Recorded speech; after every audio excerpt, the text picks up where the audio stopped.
Hey, welcome to Dan's Model Works, and it's new project day. And as you can tell, we're starting a big one.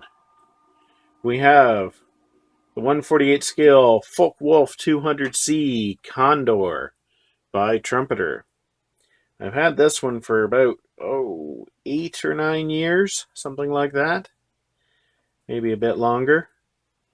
And this could have been one of the kits that I could have put into kits I'm afraid to start, because I was missing something for quite some time, but that was rectified about a year and a half ago. And basically, I had the instructions go astray. Actually, they went into the recycling bin by accident. So, couldn't really start on it without instructions. Now, I know as modelers we oftentimes ignore the instructions, but it's kind of nice to have them. At any rate, this is probably going to be one of the larger kits that I'm going to be building in quite some time. And I've really been looking forward to it. So why don't we take a quick look at the inside of the box, which you get with this. Now, Trumpeter kits have a bit of a mixed reputation. Some of them have definite outline discrepancies where, people who are in the know will say, the nose isn't quite the right shape, or the tail isn't quite the right shape, or the engine cells aren't quite right, or something like that. But I think most kit manufacturers have made some mistakes and things like that in the past. I certainly applaud Trumpeter for taking on some subjects that other kit manufacturers haven't. And I know they have certainly done some Canadian subjects in the last few years. So anyway, let's take a look in the box. Actually, before we get into the box, we'll take a look at the side of the box. And in this shot, you can see a picture of the completed model, the interior, which is very complete looking, and the engines, ventral gondola, and it looks like you can pose the door open. Then on the side here, we have a potted history of the Condor, and then it's got some precautions. Please don't eat the parts. And if we flip it over, you can see looks like we've got two options, but basically from the same unit.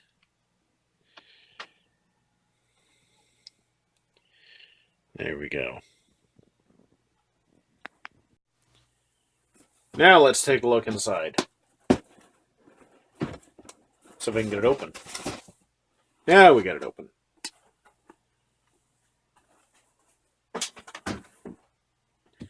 So this is what you get. A lot of parts. A lot of big parts. I mean, this is only the center section.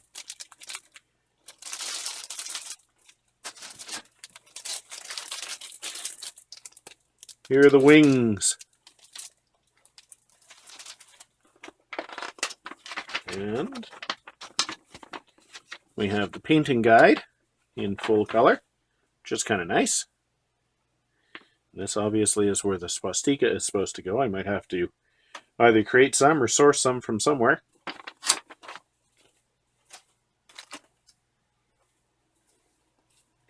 And we have the decals. Take a look at them a little bit later.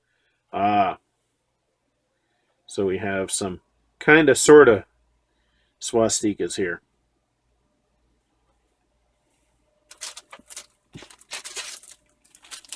We got our transparencies. More bags of plastic. More bags of plastic. We'll take a closer look at these parts in a minute. And we're missing something. Oh, wait a minute. Here we go.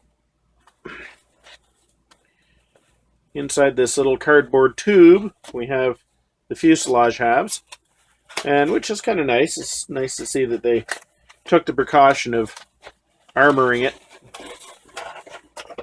And we can see that they've kind of taped it together, and they've got this padding keeping everything from getting damaged. which is certainly thoughtful. And it certainly gives us an idea of how big this is going to be. It's going to be a big one. As a matter of fact, painting this might be a bit of a challenge, because I don't think this will fit in my spray booth. So let's start with the transparencies. And of course we have the windscreens. This looks like probably the front of the gunner's gondola, the ventral gondola, and here's the aft end of it. Now this is arranged so that you basically the windows are incorporated with the outside of the plane. This would be sheet metal, and this looks like the dorsal blister, and there's a turret here. All these parts look really, really good, and of course this is our instrument panel. I don't know if we're going to be applying a decal to that or not, but that certainly does look pretty cool. Now this will go back into the plastic bag. Now the rest of these sprues have been debagged because we don't want to annoy Dirk Pitt. Now this appears to be a lot of the interior parts. We have some seats, and we have some cannons here, and this would be part of the floor, and we've got some interior bulkheads. This is probably part of the cockpit floor, and I'm not seeing any flash, which is good.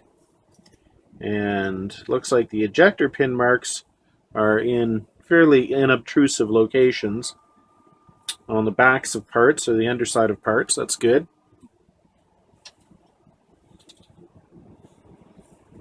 Here are some more interior parts. This looks like more of the cockpit floor.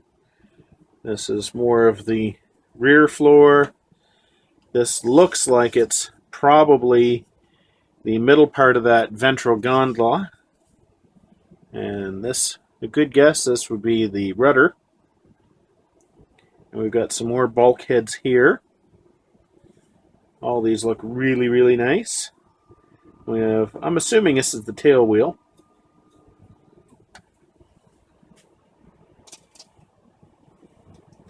Now the next two sprues are identical. Or I'm assuming they're identical. Very, very similar. So we're only going to look at one.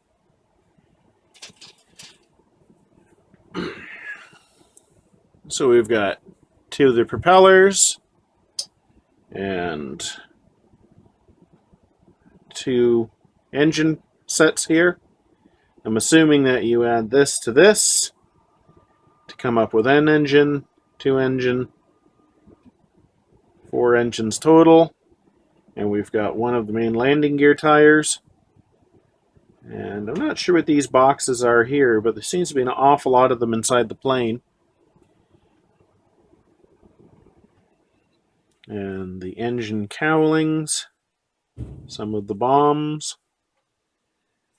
I like the way my furnace went boom just as I said bomb.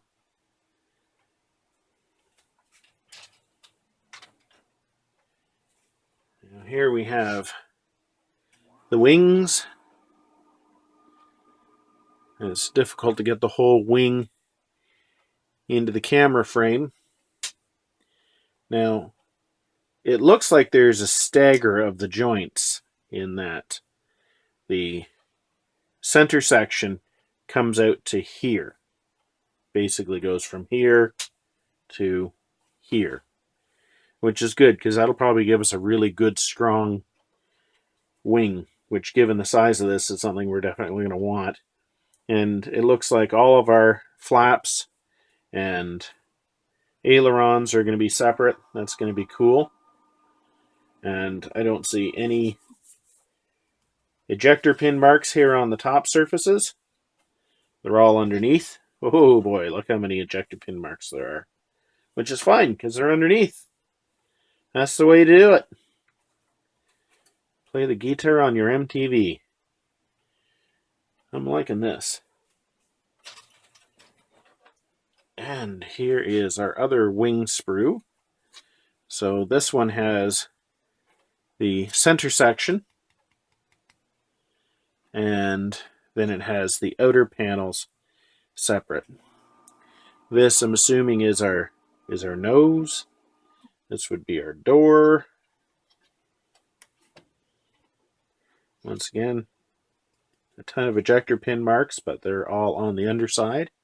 And I don't see any flash. This is going to be so cool. And finally, take a closer look at the fuselage halves. Now, let's get up close here and get a good focus on it. Now, this seems to be typical of all of the molding, in that these very small dents are rivet lines, and all of our panel lines are very finely engraved. Now, how much work this is going to be to join up these halves, I don't know. Hopefully they should go together all right. It's not like they're... Oh, well, there we go. That snapped together nicely. So, I'm not anticipating any serious fit issues. Now, some of this model I'm going to be building over in the clutter zone, and some of it most of the final assembly work is going to be done here in my main workshop. So I'm going to be doing a lot of walking back and forth between the two workshops. Oh well, I need to lose weight anyway. Now, some of you may be saying, but the instructions, Dan, what's this about the instructions? Yes, what happened is about, a year after I got the kit, I had the instructions out on the kitchen table. Don't ask me why I do stupid things like this. But at any rate, I was finished looking at them for the moment, and I had set them aside. And somebody else set them some other place. And then the newspapers got put on top of them. And by the time I realized what happened to them, the newspapers had been put into recycling, and they were gone. No more instructions. So, fortunately, somebody at the London International Plastic Modeler Society had this kit, and he offered to scan the pictures or the instructions into his computer and email them to me. So, we have the instructions here. And let's see if we turn this. There we go. And of course, if I turn it like that. So I do have instructions, and I haven't decided whether I'm going to print them out yet. I probably will, because looking at them on the tablet is not the easiest thing in the world to do. But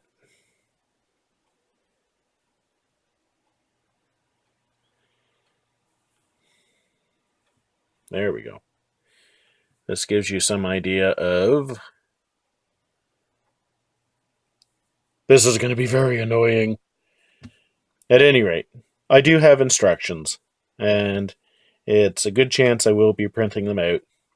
I don't just have them on my tablet, I've also got them on my laptop as well. So, this is the new project. Don't worry, there's more cars and trucks coming as well. So here is a hard copy of those instructions. And I think it's going to be a whole lot easier to deal with these than to look at a tablet where every time you move it, it's going to be jumping around. So thanks for watching Dan's Model Works, and until next time, keep on modeling.